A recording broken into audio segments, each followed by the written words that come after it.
Well, as we told you a couple of days ago, the terrific Northwest correspondent for Fox News, Dan Springer, he did a story about Seattle's woke waterfront, where we, the taxpayers, are spending $700 million.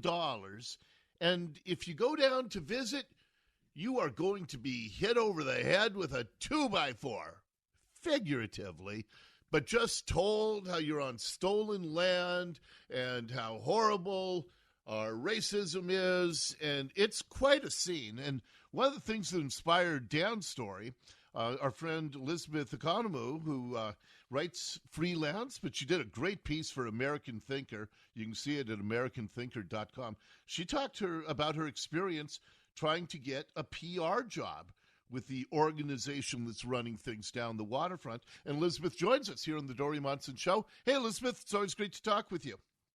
Hi, Dori. Great to talk with you as well. Thank you for having me. Absolutely. Okay, so tell me, first of all, about your efforts to inquire about a PR job there. Yeah, well, first of all, I had applied for a position. I'm kind of in the middle of a job search, and I saw a position on a job site that seemed interesting, so I applied for it via the job site. Subsequent to that, a day later, I received an email from a recruiter from the actual organization, and she invited me to, I guess you apply online. Apply again. So she said, and she sent a link to that. She goes, I would love to formally invite you to apply for a marketing manager position at Friends of Seattle Waterfront. Here's a link. Cheers, people and culture, Friends of Seattle Waterfront. And then she gave me her direct email. Okay. So I was really struck. So I clicked onto the link, and I was really struck by how brazenly ideological the job description was. And upon reading it, I sent her an email. I said, could you please provide examples of embedded systemic racism? Because and let me just jump in, because you quoted this in your piece for American Thinker, and you called it like something out of a Marxist indoctrination manual. Well, yes, here was the description of the job. Friends of Waterfront Seattle acknowledges that historical and existing systemic racism is embedded in our city. Friends is committed to becoming an anti-racist organization by prioritizing racial equity in the public spaces we operate, and on it goes. So that was your question. Give examples of how we're racist and how there's systemic racism. That's what you want to find out, right?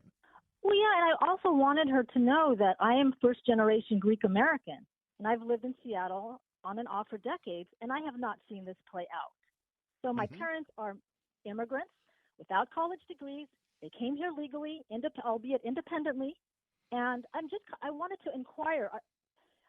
I felt as if that you have to have a certain mindset in applying for this job. Like you have to buy into the DEI, diversity, equity, and inclusion. Right. And what we're coming to see is that DEI, what that really means is ideological conformity. That's what is demanded. Groupthink, lockstep, it is demanded.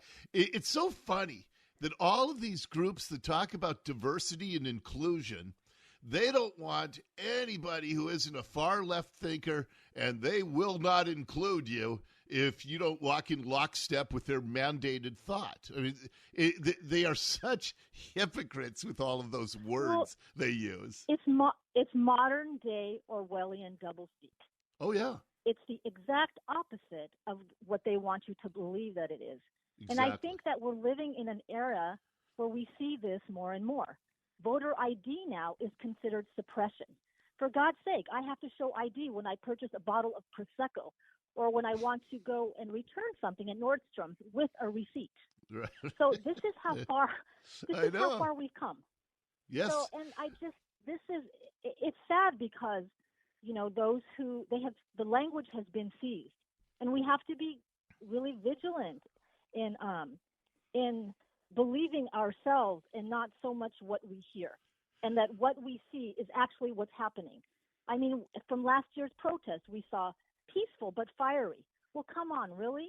Downtown Right. Seattle is a shadow of its former self, and no one wants to acknowledge that. We're supposed to be, in step with the Yep. language, and the language is many times it's the antithesis of what is Well, actually happening.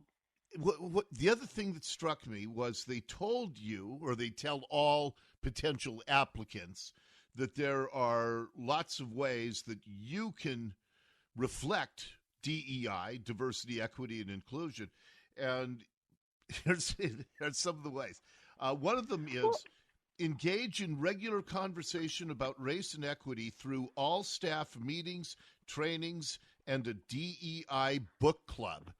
And yeah. Elizabeth, I will tell you right now, if I had a choice between reading one of those books that qualifies for that or having somebody pull my fingernails off with a pliers, I think I'd take the fingernails. Well, what are they asking us to do? Are they asking us to read White Fragility? Or, I mean, it seems like how would any work get done if you're so focused on bringing a DEI lens to meetings? Is that a physical lens? Is that a metaphorical DEI lens? Is it ideological, literal, figure? What does it mean, right? Yeah. I mean, who do you want us to be? So it's basically this is gearing to someone who's completely in line with their ideology. And it literally does say that. That's bullet point number 3. Bring a DEI lens to meetings with other departments, partners, and vendors. And so, nobody knows what it means. It's woke words that are designed to make them, high five each other with how progressive they are, and that's all it is.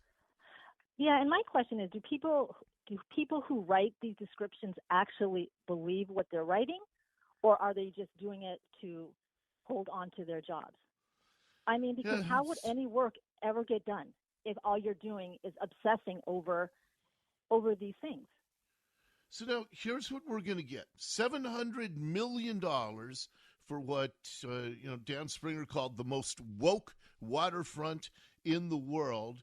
But when you get down there, you are going to see signs about how you are on stolen land. And my question about that, by the way, why don't they just give the land back? If they feel so guilty about being on stolen land, why don't they just give the land back? But they don't want to give up the commerce. They don't want to give up all of the billions, tens of billions of dollars that it brings in. They just want to be on the stolen land and then say, oh, we acknowledge this.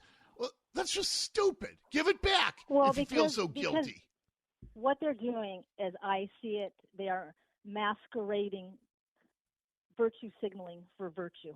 Yeah, yes, and those are two conflicting, completely opposite ideas. Just because you virtue signal, it has nothing to do with how virtuous you are. They want people to think they're virtuous. Yeah, exactly. Another sign that's going to be posted reflects the history of interactions between the colonizer and the colonized. And look, if I'm going to go somewhere with my family on a beautiful day, I'm not going to go somewhere where the whole intent is to make you feel guilty. And so I think I'll pass on. And it's a shame, too, because as you know, Elizabeth, we have one of the most beautiful waterfronts in the world. And it's just a shame they're putting all $700 million, and so much of it is just going into this, guilt and nonsense garbage that they're spewing. Right. And what it portends is another homeless encampment with gorgeous That's views, exactly right. unobstructed views of the mountains. So this is very sad. I mean, you had a story recently on your show where you're not even allowed to use the restrooms at Green Lake anymore because they're, they're exclusively now for the homeless. Yes. I mean, basically what they're doing is thumbing their noses at the taxpayers. You got to pay for it, but you're not going to use it. I agree with you. I think this is going to turn into a $700 million homeless encampment, and it's a shame. It's a real shame. It's just very sad. I hope Seattleites pushing back against this nonsense, against this ideological fiction. You got it. All right. Well, it was a great piece you wrote at AmericanThinker.com. The headline is "Only the Woke Need Apply." And then I'm glad that Dan at Fox gave a national platform to all of this. So, Yeah, that was Elizabeth, great. well done as always. I appreciate you coming on with me Thank this you so afternoon. much, Dori.